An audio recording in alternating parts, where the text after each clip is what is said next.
Recently, President Donald Trump delivered a sharp warning to the BRICS countries, a group made up of Brazil, Russia, India, China, and South Africa. He stressed that any move to challenge the supremacy of the US dollar would not be tolerated. He declared that nations attempting to undermine the dollar could expect severe economic sanctions, including 100% tariffs.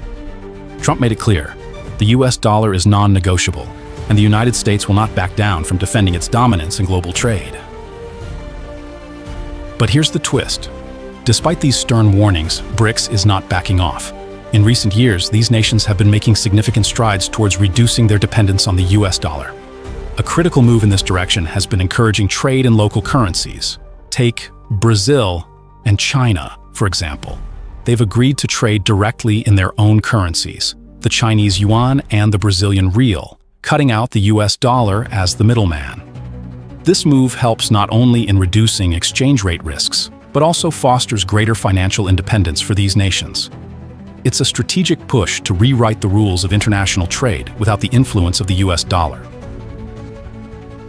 Alongside this, BRICS is taking another vital step, the massive accumulation of gold reserves. By the end of 2024, the BRICS countries are on track to own approximately 6,200 tons of gold, representing over 21% of the world's reserves.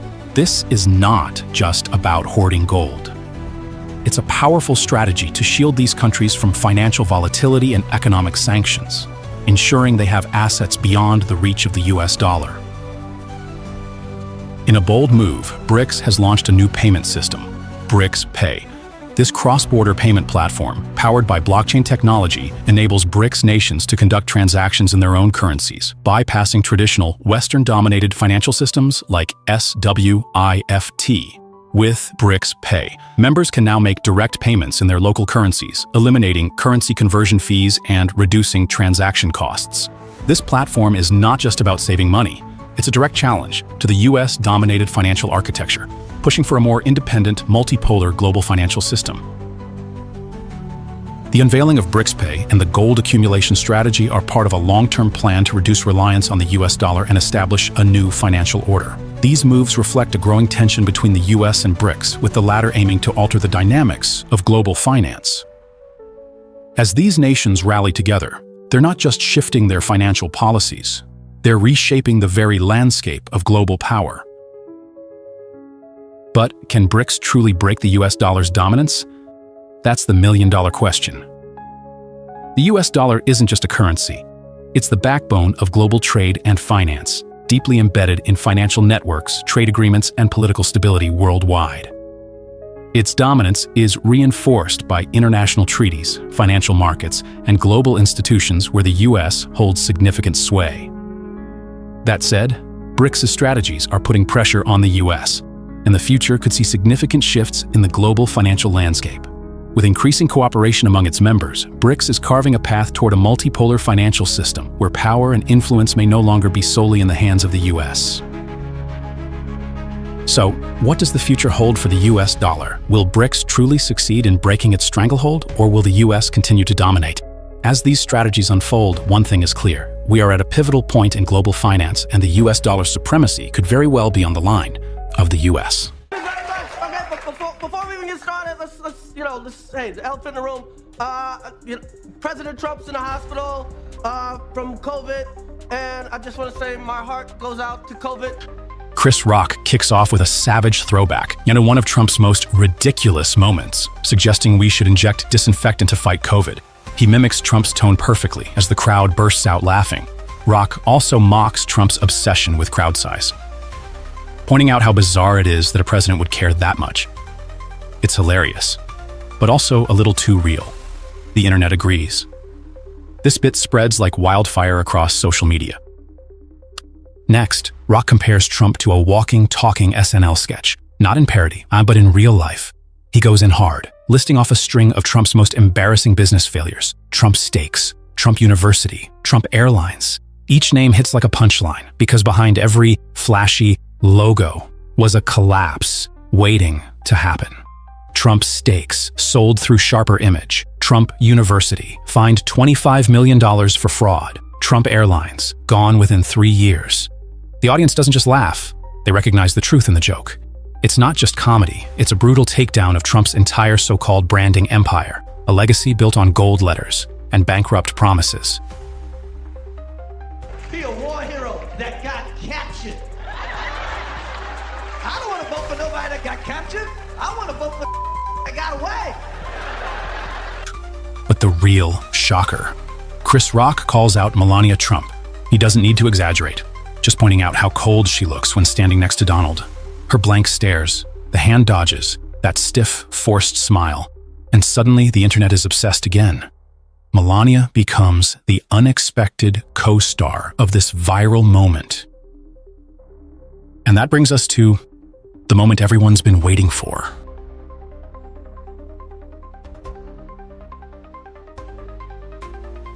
Clips of Melania avoiding Trump's touch, they go viral again. People start wondering, is she done with this marriage? Google searches for Melania Trump jump over 450% in just 24 hours. Chris Rock didn't just tell a joke, he reopened a national obsession. Man, they got Elon, they're gonna put him on a rocket ship. We call it Space Mex. Oh yeah.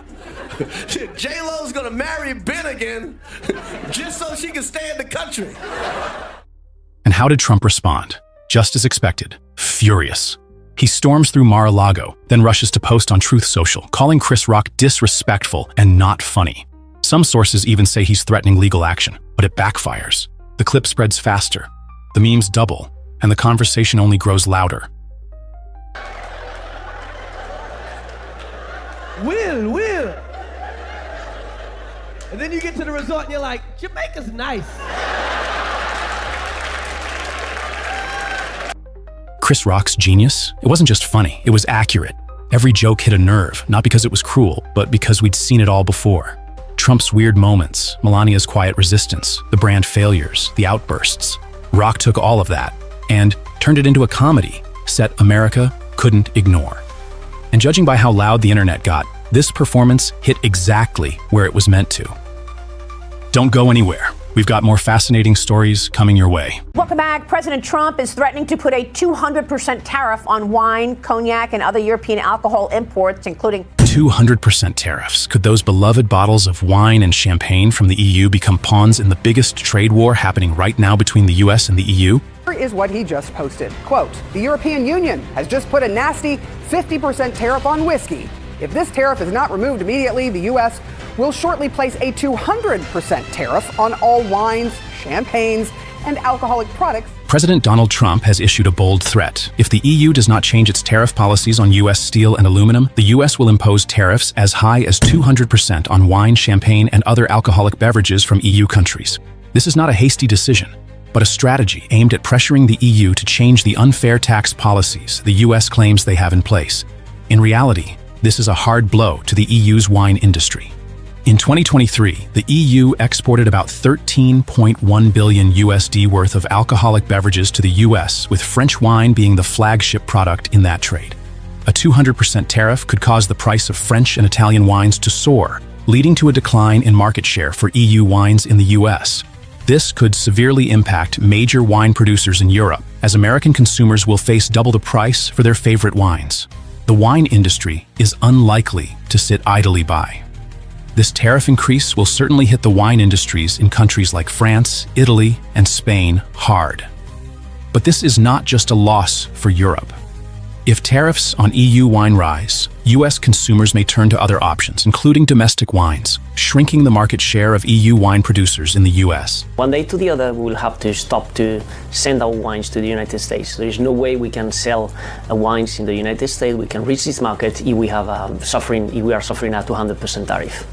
After Trump's threat to impose 200% tariffs, the European Union responded firmly. Senior officials from the EU declared that Europe would not give up its wine industry and would protect these products against any threats from the US. The EU asserted that it would not concede in this confrontation and was ready to defend its national interests. The European Union strongly criticized President Trump's trade policies, arguing that the 200% tariff on wine and champagne would not only hurt the industry but also damage the trade relationship between the US and the EU.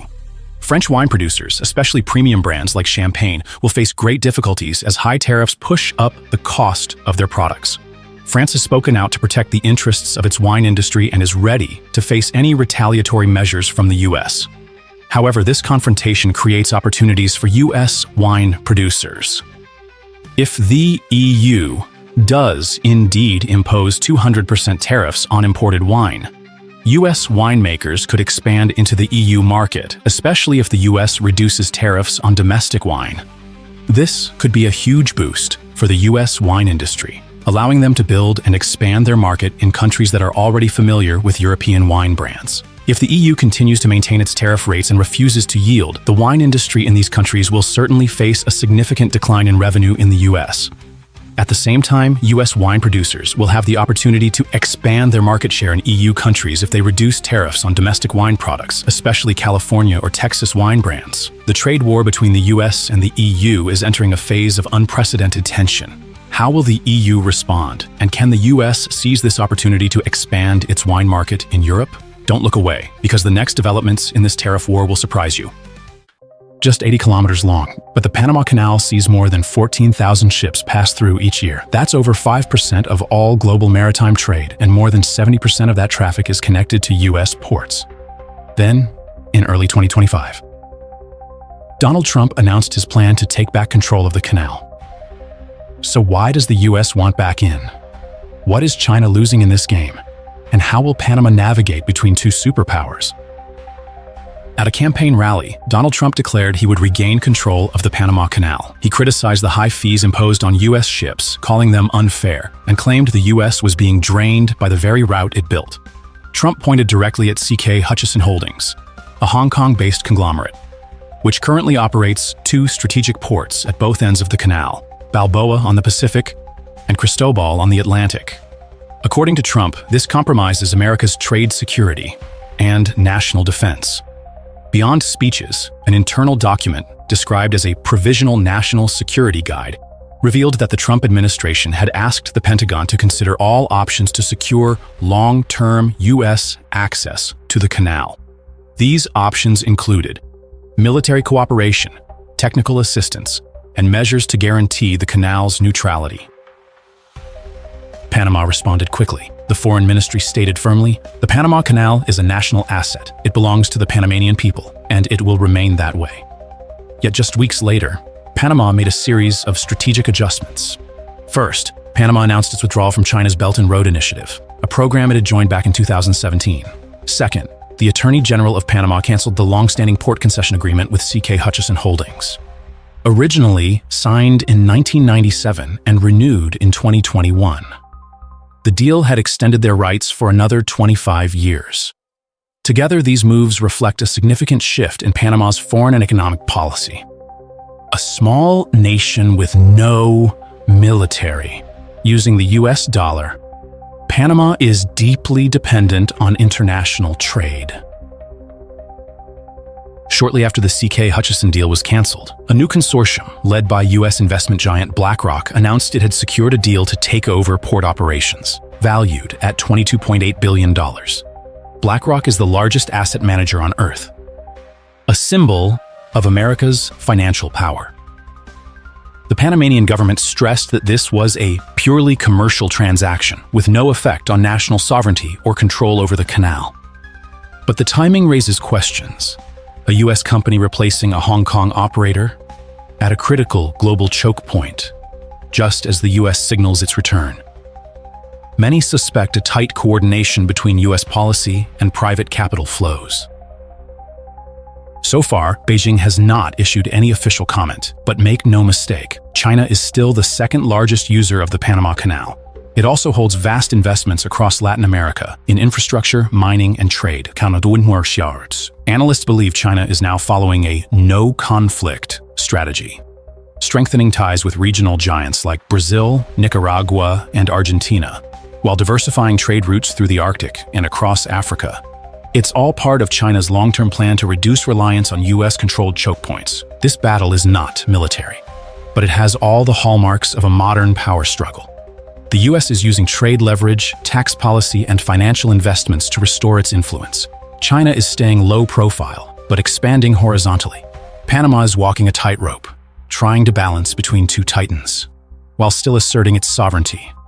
As the global trade map continues to shift post-pandemic, and new conflicts reshape supply lines, The Panama Canal is once again a flashpoint, a place where two global powers are testing each other without firing a single shot. So, what do you think of Trump's announcement?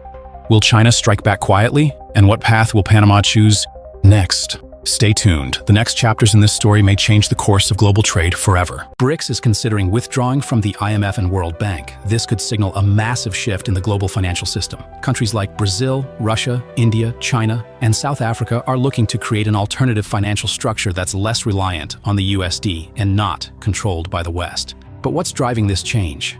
And what could the US lose if this shift becomes a reality? The IMF and World Bank have been under fire for prioritizing the interests of the US and Europe, while emerging economies often get sidelined. The US and Europe control over 50% of the IMF's voting power, while BRICS nations, which represent a huge chunk of global population and GDP, have very limited influence. IMF's loan conditions often include cutting public spending, privatizing national assets, and opening markets in ways that benefit the West, leaving developing nations at a disadvantage. The result? Countries like Nigeria, Indonesia, and Brazil have seen rising costs, economic instability, and even social unrest as citizens protest IMF's harsh measures. Russian Finance Minister Anton Siluanov puts it bluntly: IMF no longer serves the interests of BRICS. We need a fairer system. BRICS isn't just talking about making changes, they're taking action. First up, there's the New Development Bank, NDB. It operates like the IMF, but without the strict loan conditions. It allows BRICS countries to collaborate financially without being subject to Western pressures. Then, there's the BRICS Contingent Reserve Arrangement, CRA, designed to help member countries manage financial crises without the need for IMF assistance. They're also developing the BRICS payment system, BRICS Pay. This will allow BRICS nations to transact using their own currencies, reducing dependence on the USD. At the 2024 BRICS Summit, leaders discussed expanding the use of China's yuan and their own local currencies in international trade, cutting down on the USD's dominance. Russia even proposed creating a BRICS grain exchange, allowing BRICS nations to trade goods without using Western financial systems. BRICS isn't just distancing itself from the IMF, the US is making it worse. According to the Wall Street Journal, some US politicians are pushing for Project 2025, a proposal that suggests the US should pull out of the IMF and the World Bank, redirecting over $770 billion into domestic programs. Supporters argue American tax dollars should stay home, not fund global institutions where Washington doesn't have total control. But here's the real danger. If the US exits the IMF, BRICS will fill the void, reshaping global finance, weakening Western influence, and challenging the dollar's dominance. What happens if the US leaves the IMF? The IMF takes a hit. The US is the IMF's largest shareholder. If it exits, IMF credibility collapses, triggering a confidence crisis among member nations. BRICS gains momentum. With the New Development Bank, NDB, and BRICS Reserve Fund, CRA, BRICS can offer alternative loans, undermining Western financial control. China tightens its grip. As BRICS' largest economy, China could leverage this shift to push the yuan into global trade, accelerating de-dollarization and weakening US financial power. US sanctions lose their bite. The IMF has been a critical tool for enforcing economic pressure. If it weakens, sanctions on Russia, Iran, and Venezuela become less effective, reducing Washington's influence. Shift in global loan policies. Unlike the IMF's austerity-driven approach, BRICS banks offer infrastructure funding without forcing budget cuts or privatization. That's a game changer for developing nations. Is Washington handing power to BRICS? This isn't just a domestic policy shift, it's a seismic global transformation. If the US pulls out of the IMF, Western financial dominance could crumble faster than anyone expects. If BRICS pulls the trigger on leaving the IMF and World Bank, it would trigger a fundamental change in the global financial system. This wouldn't just shift financial power away from the US and the West, it would give emerging economies a much louder voice in shaping global financial decisions. With less dependence on the USD, there's a real chance for currencies like the Chinese yuan, the Indian rupee, and BRICS member currencies to take on bigger roles in international trade. This could shift the global financial balance, and the US will face a new reality where its influence isn't as dominant as it used to be.